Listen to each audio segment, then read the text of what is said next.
ابو ہریرہ رضی اللہ تعالیٰ عنہ ایک مرتبہ لوگ باتیں کرتے تھے، بات بات پہ حدیث سناتا ہے، تو پھر انہوں نے لوگوں سے پوچھا اچھا یار وہ رات کو نماز پڑھی تھی، امام صاحب نے کون سی سورت پڑھی؟ کل فجر کی نماز پڑھی تھی، کون سی سورت پڑھی؟ تو جو محفل میں لوگ موجود تھے وہ نہ بتا سکے۔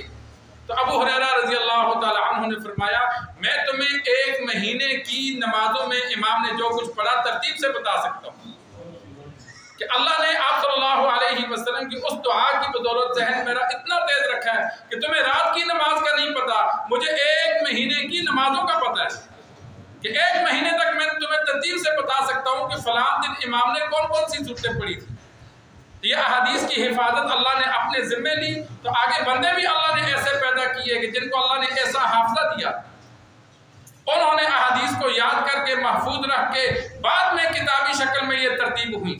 لیکن کتابی شکل میں ترتیب ہونے سے پہلے اللہ نے حافظے اتنے دیے تھے کہ آپ صلی اللہ علیہ وسلم کی احادیث کو ذہنوں میں محفوظ رکھا۔ ایک دیہاتی تھا، سنن ابی داؤد میں واقعہ موجود ہے، تو اس نے حدیث بیان کی اور حدیث ایسی تھی جو غیر معروف تھی، تو جو محدث تھے احادیث بیان کرتے تھے تو ان کو تھوڑا سا شک گزرا، تو وہ دیہاتی سمجھ گیا کہ اس بندے کو مجھ پر شک گزرا ہے، تو اس دیہاتی نے کہا میں نے 75 حج کیے۔ کتنے حج کیے؟ میں نے 75 حج کیے اور ہر مرتبہ حج میں اونٹ میں بدلتا رہا، مجھے اپنے 75 اونٹ ان کا رنگ اور ان کے نام ابھی بھی یاد ہیں کہ کس سال میں کس پہ گیا، کہ ہر سال میں اونٹ بدلتا رہا لیکن مجھے ہر سال کے اونٹ ان کا نام ان کا رنگ 75 سالوں کا یاد ہے کہ کس سال میں کس اونٹ پر گیا تھا، کہ اللہ نے مجھے ایسا حافظہ دیا ہے۔ بخاری شریف میں بھی واقعات موجود ہیں، ابو ہریرہ رضی اللہ تعالیٰ عنہ نے چند احادیث لکھوائی، سال بعد جو حاکم وقت تھا اس نے آزمانا چاہا، دوبارہ محفل میں ابو ہریرہ سے وہی باتیں پوچھی تو بغیر ایک لفظ کے فرق کے ابو ہریرہ نے سال پہلے والی حدیثیں اسی طرح دوبارہ لکھوا دی۔ تو یہ حافظہ ان کا اللہ نے تیز رکھا، تو ابو ہریرہ رضی اللہ تعالیٰ عنہ نے اپنے حافظے کی اور علم حدیث میں تعداد کے زیادہ ہونے کی وجہ بیان کی کہ ایک تو میں ہمیشہ مسجد میں رہتا تھا، کہیں میرا کام کاج نہیں تھا، تو جب میں کام کاج نہیں کرتا تھا صرف پیٹ بھرنے پر آپ صلی اللہ علیہ وسلم کے پاس رکا ہوا تھا، تو اس وجہ سے میں نے صرف دین کا علم حاصل کرنا تھا اور کوئی کام نہیں تھا، اس لیے میں نے احادیث زیادہ آپ صلی اللہ علیہ وسلم سے سنی اور یاد رکھی۔ اور دوسری وجہ بیان کی کہ بھولی اس لیے نہیں کہ آپ صلی اللہ علیہ وسلم نے چادر دم کر کے دی، میں نے سینے سے لگائی تھی۔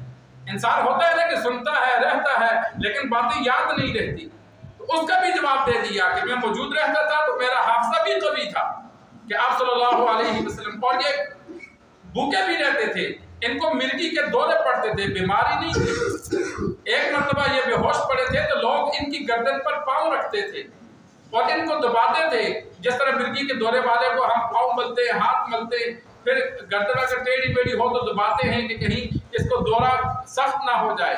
تو ابو ہریرہ رضی اللہ تعالیٰ عنہ فرماتے ہیں لوگ سمجھتے تھے کہ میں بیمار ہوں، مجھے دورے پڑتے ہیں، حالانکہ میں بیمار نہیں تھا، کئی دن بھوکا رہنے کی وجہ سے میری یہ حالت ہوتی تھی، کیونکہ بعض دفعہ صحابہ کو نہیں پتا ہوتا تھا۔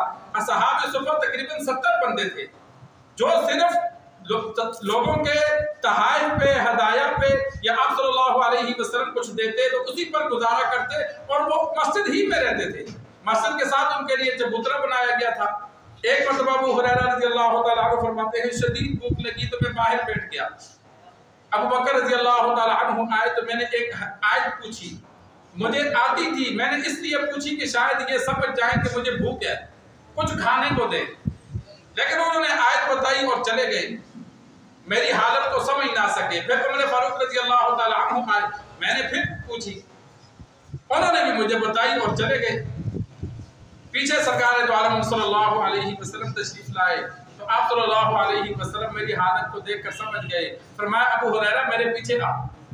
کہتے میں پیچھے گیا، آپ صلی اللہ علیہ وسلم کی 9 بیویاں تھیں، 9 کے گھر پیغام بھیجا کچھ ہے تو دو، تو ایک بیوی کے گھر سے صرف ایک دودھ کا پیالہ ملا۔ آپ صلی اللہ علیہ وسلم نے فرمایا ابو ہریرہ لے جاؤ میں آ رہا ہوں۔ کہتے میں لے کر آیا، اب 70 بندے بیٹھے، فرمایا ان کو پلاؤ۔ کہتے ہیں بھوک مجھے لگی، کھانے کے لیے میں بیٹھا تھا، آپ صلی اللہ علیہ وسلم کا حکم تھا، بولے نہیں، فرماتے میں نے ایک کو پلایا، دوسرے کو پلایا، خدا کا کرنا ایسا ہوا 70 کے 70 نے پیا. پھر آپ صلی اللہ علیہ وسلم نے فرمایا اب تو پی. میں نے پیا, فرمایا اور پی. پھر پیا, فرمایا اور پی. کہتے میں نے 3 بار خوب پیٹ بھر کے پیا, لیکن جب پیالہ رکھا تو جیسا بھرا لایا تھا ایسا بھرا ہوا. یہ بھی آپ صلی اللہ علیہ وسلم کا معجزہ ان پر ہے. پھر آخر میں آپ صلی اللہ علیہ وسلم نے نوش فرمایا. تو یہ صرف پیٹ بھرنے پر آپ صلی اللہ علیہ وسلم کے ساتھ رہتے تھے. اور عرب میں صحابہ کی عادت تھی, وہ کھجوریں لا کر مسجد نبوی میں لٹکا دیتے تھے. تو وہ پھر جو غریب ہوتا, ضرورت مند ہوتا, یا جس کو بھوک لگی ہوتی وہ وہاں سے کھاتا. یا اسی طرح کسی صحابی کو ضرورت ہوتی, کسی بھی مسئلے کی دعا کرانی ہوتی, ویسے ہدیہ دینا ہوتا, وہ ان صحابہ کو لا کے دیتے تھے. تو ان میں ابو ہریرہ رضی اللہ تعالی عنہ زیادہ احادیث بیان کرنے والے, اس لیے کہ وہ رہتے بھی تھے, یاد بھی کرتے تھے, حافظہ بھی اللہ نے کبھی کر دیا تھا. اللہ سے دعا ہے اللہ ہمیں دین سیکھ کر سمجھ کر عمل کرنے کی توفیق عطا فرمائے.